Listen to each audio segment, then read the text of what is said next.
Troisième défaite consécutive en championnat pour l'AS Saint-Etienne qui s'est encore incliné à domicile face à Pau. 2 buts à 1 après avoir mené 1-0 pendant quasiment 80 minutes. Les Stéphanois donc, qui enchaînent avec une troisième défaite consécutive. C'est une spirale négative qui est en train de se mettre en place pour les joueurs de Laurent Batles qui n'arrivent pas à s'en sortir, qui n'arrivent pas à rebondir en championnat et on voit progressivement les premières places qui s'éloignent de nous au classement.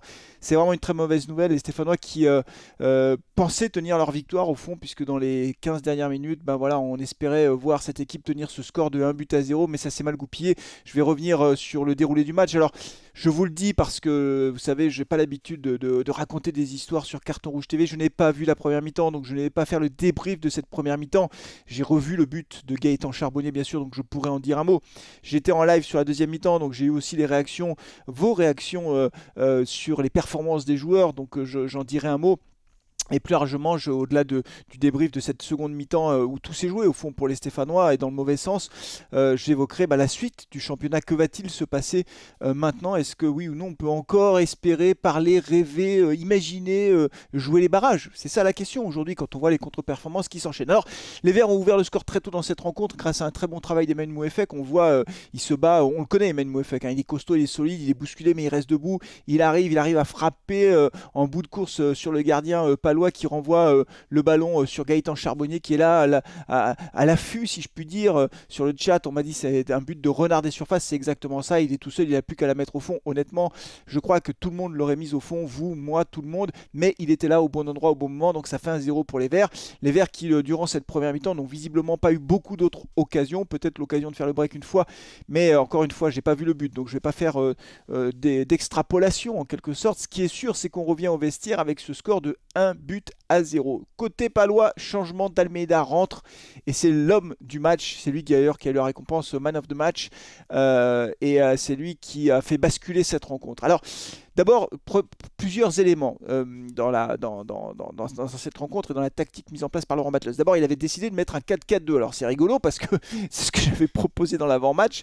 Il avait mis Charbonnier et Sissoko comme titulaire. Et donc, c'est marrant parce qu'il ne l'a jamais fait jusqu'à présent. À croire qu'il regarde mes vidéos, Laurent Batles. Donc, c'est marrant, ça me fait rire. Évidemment le hasard. C'est parce qu'il m'a entendu qu'il l'a fait, mais ça me fait rire quand même. Ça m'amuse, disons, de voir que, bah oui, il a joué avec un 4-4-2 à plat. C'était pas à plat d'ailleurs, c'était plutôt en triangle. A priori, Chambaud jouait un peu meneur de jeu, voilà. Mais en tout état de cause, il était parti dans cette logique de 4-4-2 et d'aligner l'entrée de jeu Sissoko et Charbonnier, comme je l'avais dit dans l'avant-match. J'avais dit j'ai une idée, c'est celle-ci. Donc ça a plutôt pas trop mal marché. Et puis après, en fait, ce qui s'est passé visiblement, c'est que les Verts ont joué 30 minutes, 20 minutes, 30 minutes en première mi-temps, puis après. Ils ont commencé à reculer, et cette équipe paloise a pris de l'assurance. En deuxième mi-temps, on le voyait bien, il y a eu une succession finalement d'offensives paloises très dangereuses. D'abord, il y a eu une sortie d'Etienne Green, à la limite, il touche un peu le joueur, mais l'arbitre siffle. On est à 0-0 à ce moment-là, simulation et donc coup franc pour Saint-Etienne, donc on s'en sort bien. Après, il y a Seivé qui se retrouve tout seul face à Etienne Green qui enroule sa frappe et là Etienne fait un arrêt exceptionnel, franchement un arrêt très difficile à faire. J'étais fou de joie quand j'ai vu ça, j'étais très content parce que c'était un très très bel arrêt d'Etienne Green. Et puis après on a un coup du sort, mais souvent dans ces matchs ça se joue à peu de choses en réalité. Vous savez, le coup du sort, le truc, le machin, et là qu'est-ce qui se passe? C'est un sens, c'est d'Almeida, et oui c'est lui qui a fait basculer le match. Il va centrer, le ballon touche le dos de Victor Lobry et le ballon va aller, après avoir rebondi sur Lobry, frapper le bras de Petro. Pauvre Petro, il n'y peut rien sur ce coup-là. Si vous voulez que je vous dise, le ballon lui arrive, il ne peut rien faire. Et l'arbitre siffle penalty. Est-ce qu'il y a penalty? Oui, il touche le ballon de la main. Donc moi je pense qu'il y a penalty. Elle est clairement involontaire. C'est pas lui qui met le bras comme ça. Enfin bon voilà, mais en tout cas il y a penalty et c'est Seivé qui va marquer. Ils égalisent. On est à ce moment-là à 75e minute de jeu de mémoire. Et moi je pensais vraiment que les Verts allaient pouvoir tenir leur résultat ou en tout cas essayer d'aller chercher cette victoire. Oui, c'est à 75e minute de jeu qu'il marque, Henri Seivé, et là l'équipe en fait elle se désunit. Le deuxième but est incroyable en fait. Quand on re-regarde l'action, regardez-la hein, sur notamment les réseaux sociaux ou sur Bein Sport sur YouTube, vous verrez le ballon part sur le côté et le ballon passe, je crois c'est entre Apia et puis je sais pas qui est le deuxième joueur, balle en profondeur sur le côté gauche. Le joueur de Pau n'a plus, il a le temps, il lève la tête, il va faire un très bon centre au point de pénalty. Alors là c'est Petro qui est à la tombée du ballon, il met un coup de tête Petro, il relance dans l'axe. On dit toujours dans les écoles de foot ne jamais relancer dans l'axe. Mais en même temps, c'est pas si facile que ça. Il essaie de dégager le ballon de la tête. Il fait un peu comme il peut, Léo Petro, sur cette action. Mais voilà. Et donc, il dégage dans l'axe. Et là, D'Almeida reprend le ballon de volée. Hein. De volée, c'est même pas une demi-volée. C'est-à-dire qu'il n'a pas rebondi. Il reprend le ballon de volée. Et c'est une balle qui part à 200 à l'heure, qui va dans le petit filet. C'est imparable.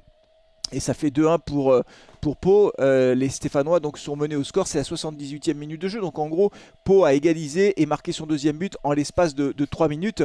Et les Verts sont complètement, j'ai envie de dire, tétanisés à ce moment-là. On sent bien qu'il y a un truc qui se passe. Les Verts n'arrivent plus à trouver le ressort nécessaire pour remonter la pente et se recréer des occasions. Alors bien sûr, en fin de match, les Verts se sont créés quelques situations dangereuses, notamment sur coup de pied arrêté. On a eu, dans les 2 dernières minutes, il y a eu 8 minutes de temps additionnel. Dans les 2 dernières minutes, on a eu un coup franc sur le côté et on a eu 3 ou 4 corners dans les 2 dernières minutes. On n'en met aucune au fond, on n'est pas du tout dangereux sur ce coup-là. Voilà, donc c'est extrêmement frustrant parce que on se dit ça y est, on est reparti dans le mauvais sens, quoi. On avait réussi à avoir une super série positive et là on repart dans l'autre sens. Voilà, alors évidemment, comme toujours, on va avoir les débats, la communauté stéphanoise n'est pas d'accord entre elles, donc forcément il y a du débat, quelquefois ça se tape dessus, hein, en discussion, en débat.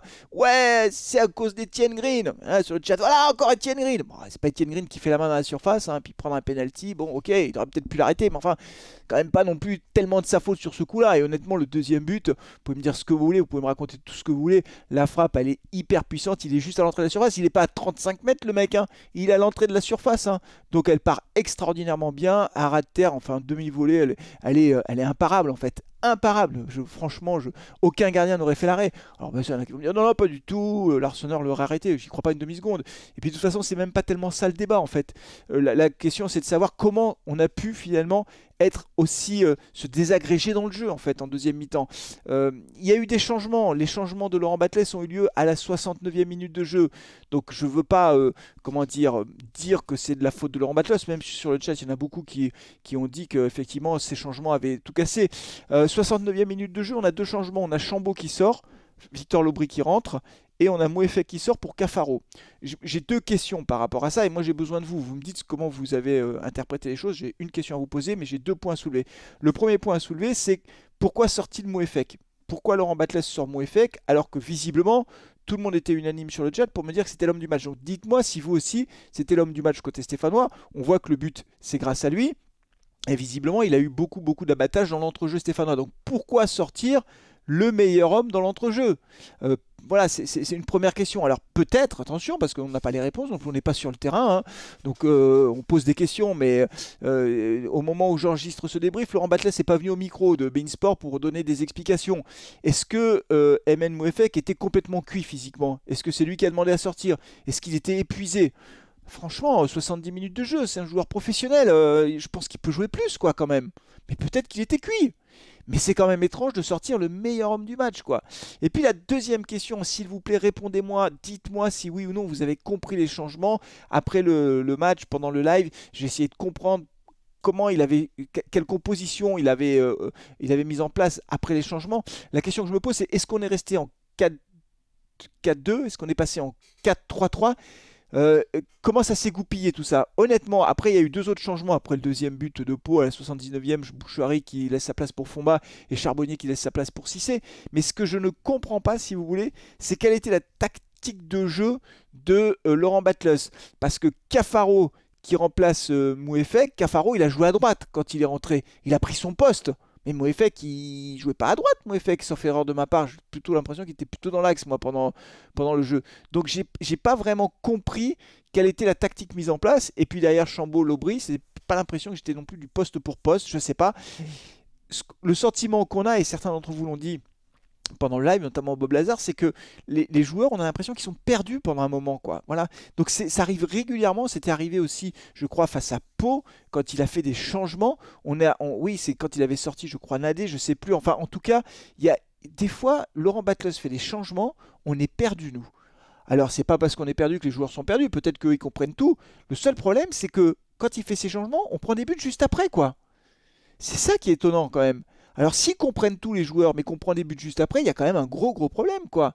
Donc moi, la question que je pose, et encore une fois, j'ai pas la réponse, et dites-moi ce que vous en pensez, c'est est-ce que les changements tactiques de Laurent Batles, les changements qu'il fait, est-ce que les changements tactiques quand il en fait sont tous bien compris par les joueurs? On a l'impression qu'il y a une période de flottement, et juste après, on en prend deux coup sur coup, quoi. Dire, on fait les changements à la 69e minute, ils égalisent à la 75e coup du sort, et ils en mettent un deuxième à la 78e. Donc voilà, alors maintenant les amis, pour terminer cette vidéo, une dernière question sur et maintenant, que va-t-il se passer?